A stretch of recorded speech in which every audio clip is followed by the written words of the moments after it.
Or good morning, depending on where you are. It's a pleasure to be here. Thank you very much. Well, welcome and good morning or good afternoon, and the floor is yours. Thank you very much.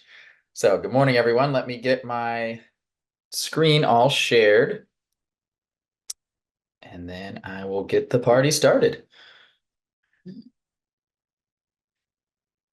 Perfect. Thank you. All right.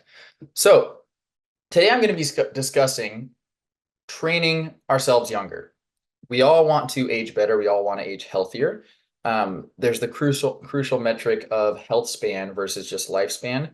And I very much, given my profession, given my background, like to focus on the exercise portion of that. I'm also, as mentioned, certified in plant-based nutrition, and I try to stay as abreast of that as I can. But I'm in the trenches in the exercise part. So the predominant portion of our talk today is going to be about exercise, how our body changes, which is not in an even homogeneous way whatsoever. It changes very multifacetedly, and how we can focus on certain things to keep ourselves young, to keep ourselves active, and to keep ourselves healthy so that we can live not just longer, but live more effectively, better, more functionally. Um, and then we'll have a good amount of time at the end for Q&A. So please, if you have any questions, bring them to the end. I'd be happy to hear from you. A little more about me. You guys heard a little bit so far. I'm a bachelor's degree holder in biology, and I'm a certified personal trainer through the American Council on Exercise. I got that way back in 2007. So I've been working as a personal trainer more or less full time for 15 years now. I'm also a two-time natural professional bodybuilder. So I've won a professional bodybuilding card in two different organizations, the World Natural Bodybuilding Organization and the Naturally Fit Federation. And those are drug tested, so that means I'm 100% drug free in terms of performance enhancing drugs.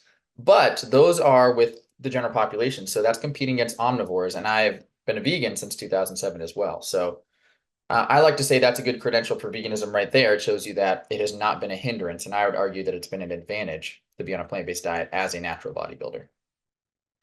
I'm also author or co-author, because my wife is the other author, of our book, The Vegan Muscle and Fitness Guide to Bodybuilding Competitions.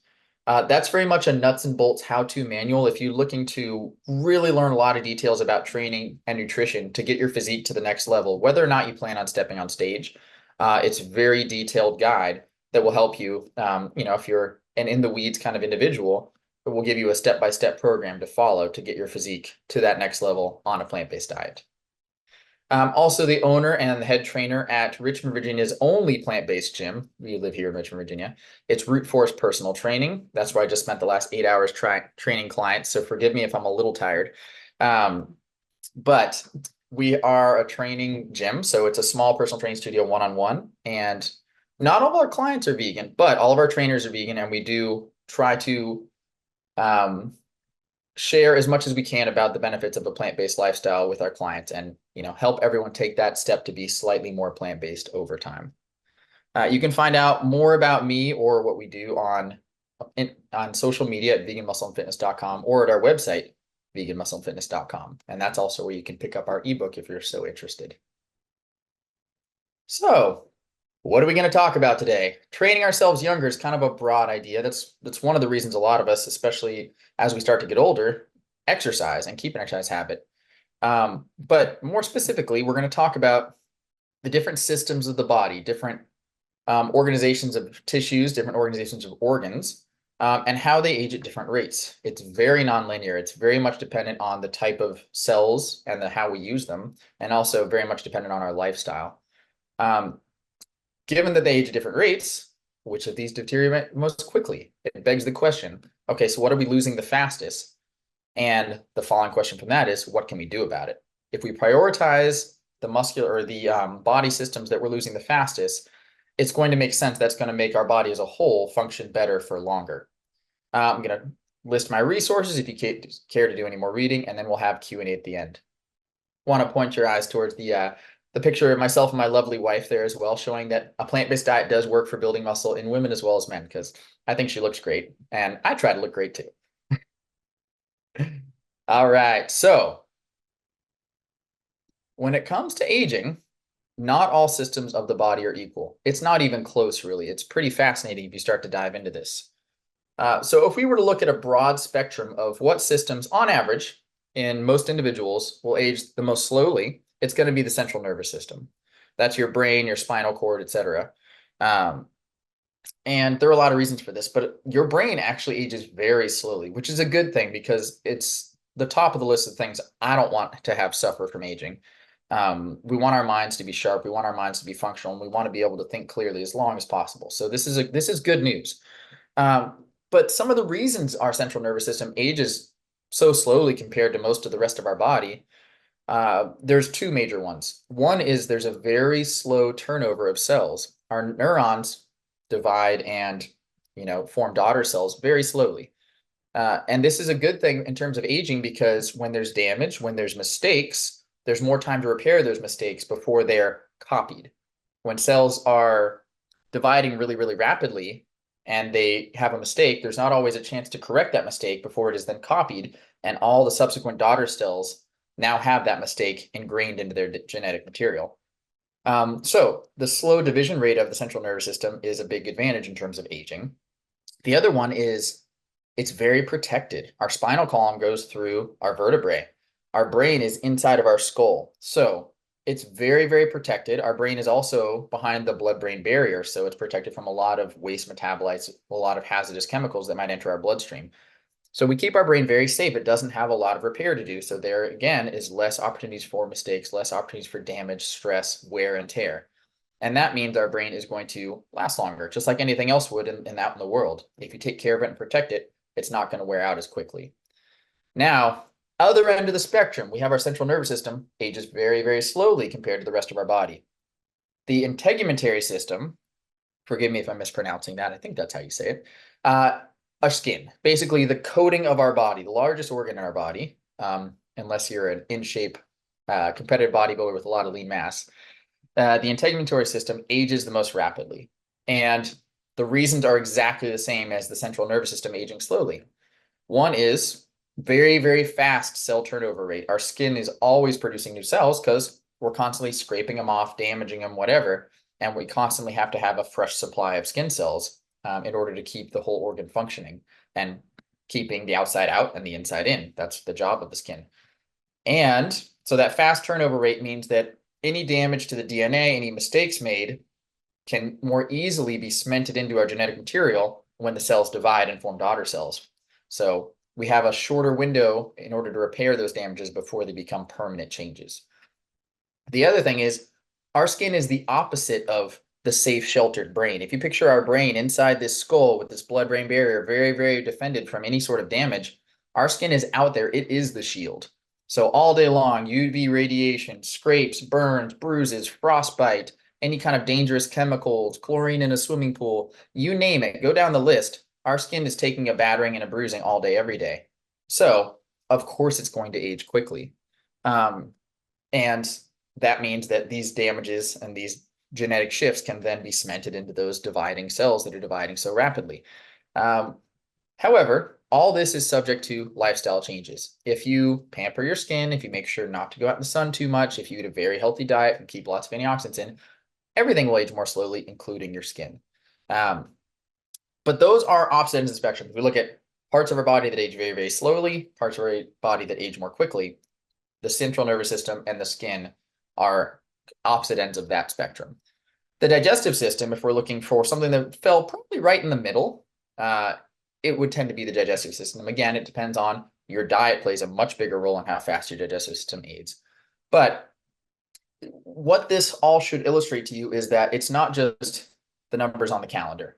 It's not whatsoever. Your body is very, very diverse in its cell types and how those cell types exist, metabolize food and excrete waste, and how they interact with the environment. So, when you compare your skin to your brain, they are night and day different. And we shouldn't treat them the same when it comes to how to keep our body running as long as possible and as healthfully as possible.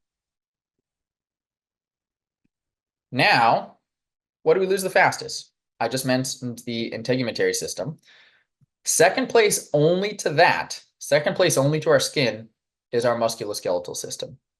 That, to me, gives me pause because I love muscles. I work with muscles all day, and I want everyone to have muscles. Everyone listening right now, I want you all to have lots of muscles. So hearing that the musculoskeletal system deteriorates that quickly relative to the rest of our body is cause for concern. The muscle system is absolutely critical for our health, our well-being, and it's what causes us to function. So we need a healthy muscular system in order to function, to stay independent. Otherwise, there is no quality of life. You have to have that. So I will point out later, though, and we'll get to this, the reason for the musculoskeletal system deteriorating that fast is a bit different than other tissues of the body. Largely everything else in the body, it's due to how fast our cells divide and how much wear and tear and abuse they have to endure. Those are the two things that determine the systems of our body's rate of aging relative to everything else. Muscles are a little different, and we'll talk about that. But let's break that down a little further. So we're talking about the musculoskeletal system, our skeletal system, our skeletal muscles, our tendons, our ligaments, and our bones, the things that move us, support us, and keep us structurally sound. These give us physical capacities. If we're thinking muscular endurance, muscular strength, cardiovascular endurance, balance, coordination, all the things like that. What sort of capacities tend to decrease the most quickly over time in this musculoskeletal system? And as you see on this chart to the right, muscle power is far and away the leader of things that degrade quickly over time. If you can see this chart, in just a 3-year change, you're losing 11.3% muscle power relative to muscle mass, which is how much you have, or muscle strength, which is how much force you can produce. And for those that aren't familiar with exercise science terminology, muscle power just means generating force like strength, but quickly. So your ability to accelerate, your ability to jump, your ability to also absorb forces, slow down quickly, change direction quickly, your springiness. Think of that. That's muscle power.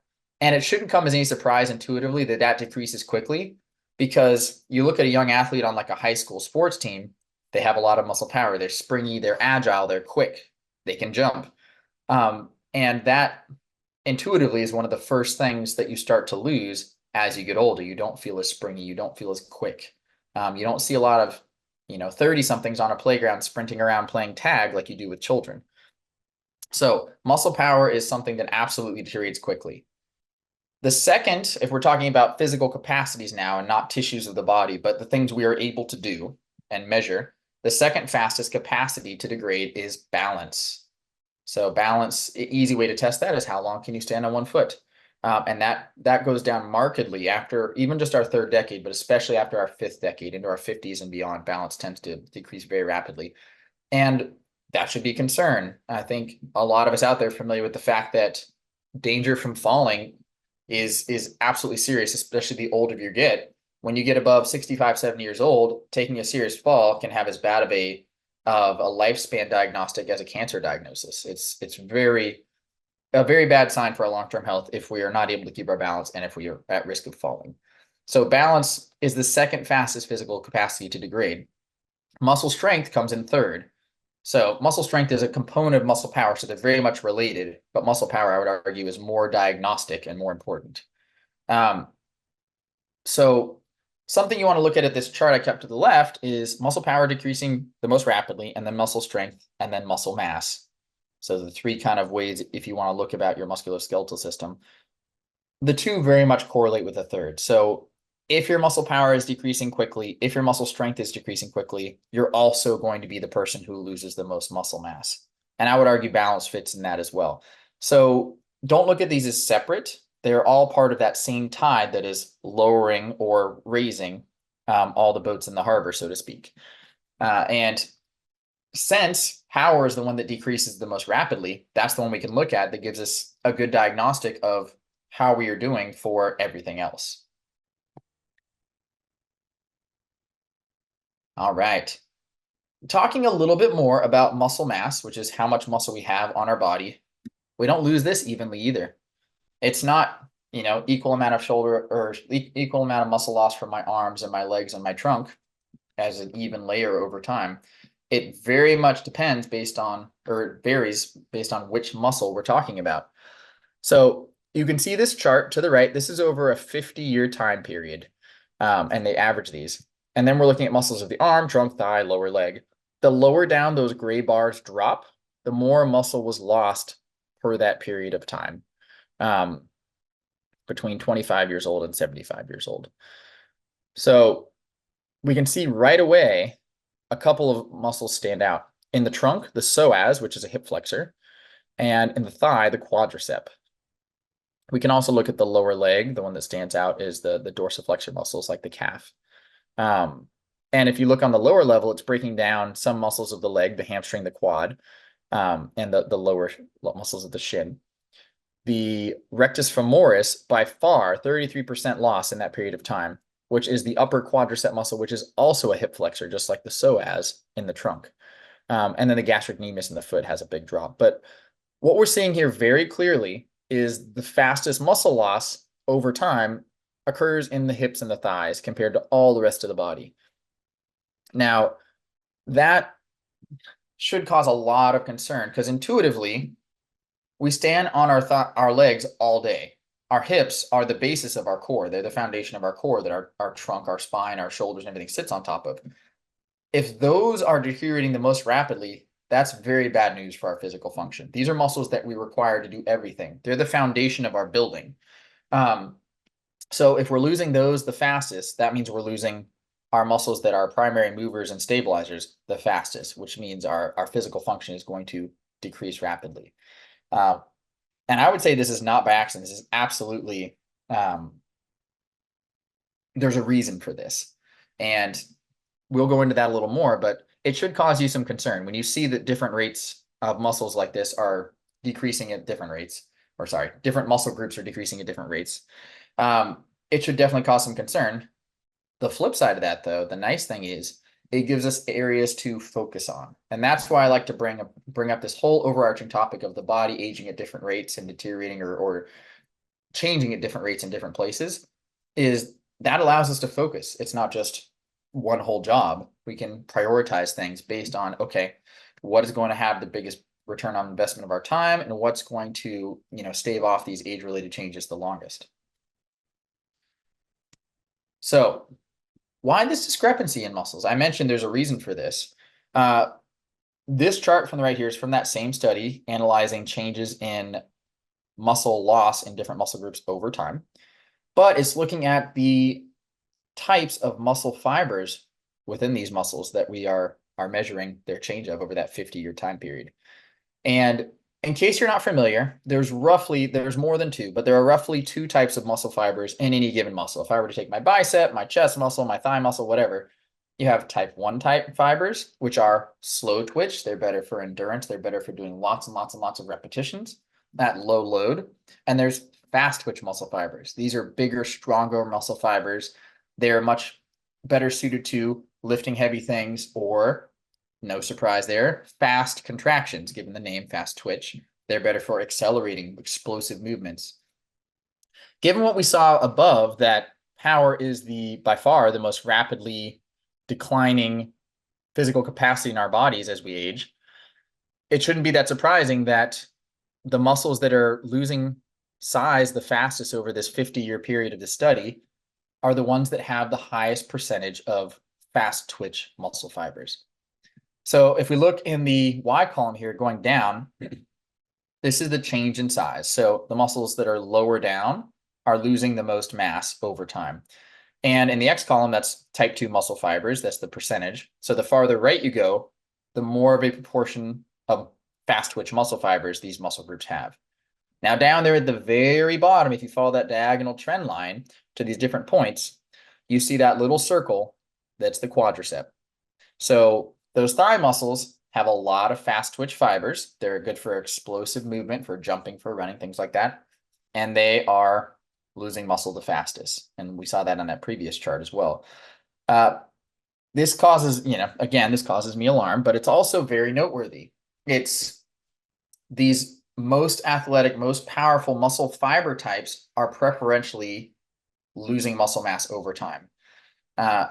And these are all the muscle groups that we saw in that previous slide, the hip flexors, all the hip stabilizer muscles, the quadriceps, the plantar flexors, which are your calf muscles. We're losing a lot of strength, a lot of power, and it's preferentially in these muscles that are fast twitch muscle fibers that give us our springiness, that our explosiveness. But it also, when we lose this, it predicts more muscle loss and loss of function over time. Now, why? Why is this happening? What does this mean? And as I mentioned in our first slide, when I was talking about different systems of the body, like the brain, like the digestive system, like the integumentary system, aging at different rates, there was two major reasons. The first reason was cell turnover rate. How fast are these cells dividing? How quickly are mistakes and damage cemented into our genome in those cells? The other reason was protection, wear and tear. The more wear and tear that a tissue type has to endure, the faster it's then going to age, which is logical. It gets beat up over time. This musculoskeletal system is a little different. And the reason I say that is that it is by far the most adaptive of any system in our body. All of our systems can adapt. When you go outside and you're in the sun every day all summer long, your skin cells produce more melanin to protect them from the extra UV radiation. You get a tan. So it adapts. Likewise, your brain, if you take up a new instrument or if you're a new discipline or you get new job training, at first it's really hard. You don't really know how to do it. You're uncoordinated or awkward or slow.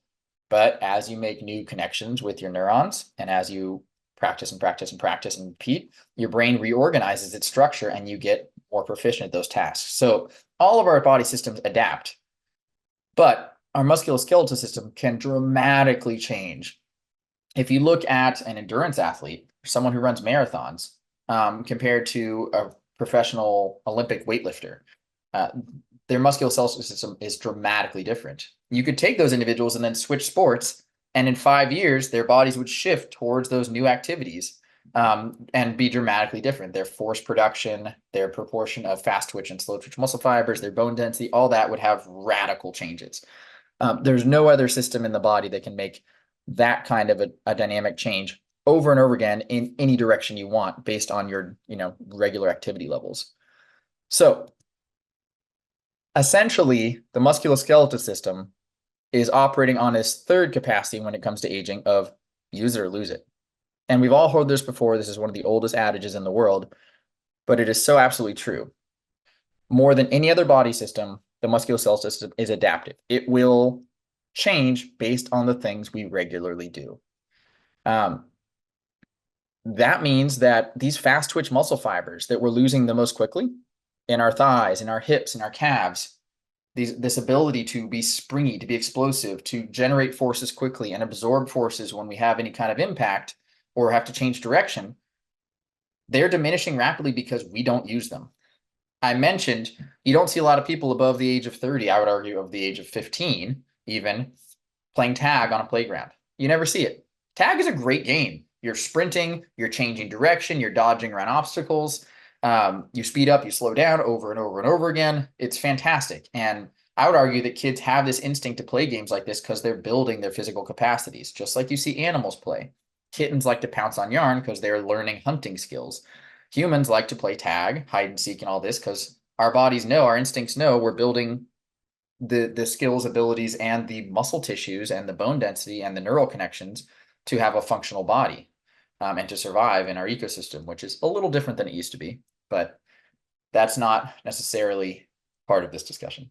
But the reason, if we go back to our list of central nervous system aging the slowest, integumentary system aging the fastest, the reason I would argue that our musculoskeletal system is in second place in terms of aging the fastest is because we become inactive at a young age. Vast majority of us, we get to high school, unless we're an athlete, we're far, far less active than we were at 10, 11, 12 years old. And it only gets worse. We go to college, we go to work, now we're driving for our commutes. We come home, we're exhausted from work, we watch TV. You've heard this before, the story of the modern existence of a sedentary job, long commutes, and no time to exercise at home. Or maybe if you're on top of things, you're exercising an hour or two a week, which is great, but that's not what we were doing as kids when we were playing on the playground every day at recess and at lunch and then at PE and then after school sports. And so, of course, when you look at it that way, we have this very, very, very adaptive system, our musculoskeletal system, which will change itself radically based on the things that we do on a regular basis. And then we stop doing things. Of course, it's going to change. Why wouldn't it? It makes perfect sense when you look at it in that light. The problem is this has serious ramifications for our long-term health. And it's more than just not exercising. We lose that ability to be athletic. We lose that ability to have these high level functions that then predicts we're going to lose all of our muscle mass. We're going to become unstable, have poor balance. We're going to preferentially lose the muscles of our thighs, calves, and hips and become unsteady in our feet. And that's going to really restrict the things we do further. But it doesn't have to be that way.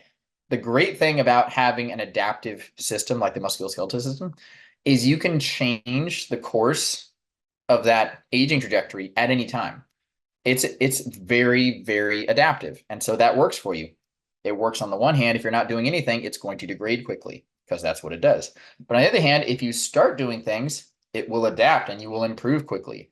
So I've not seen any research in this. I looked, but I would love to see some research taking people who really focused on athletic attributes such as muscle power, balance, strength, and saw how their musculoskeletal system ranked in terms of